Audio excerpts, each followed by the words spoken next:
Hello, great to see you. Today I would like to give you one specific example why people don't go the extra mile. Just imagine for a moment two guys who work side by side. Let's call them Jim and Joe. Jim is an awesome employee. He has a great attitude, is very reliable and always willing to learn something new.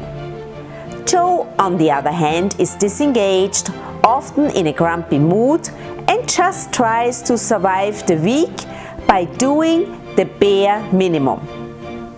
Having these guys being treated by their boss the same way with no consistent constructive feedback is the best recipe to turn a high performer into a low performer.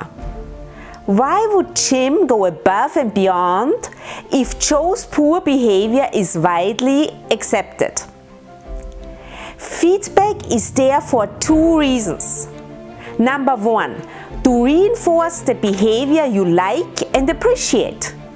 Number two, to help the person to get better.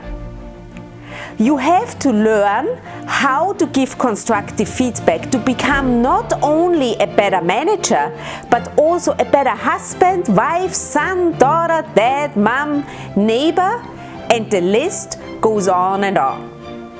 If you like this video, please make sure to click like, leave a comment, and share with your network. And don't forget to subscribe. This was my thought for today, and I will see you next week again.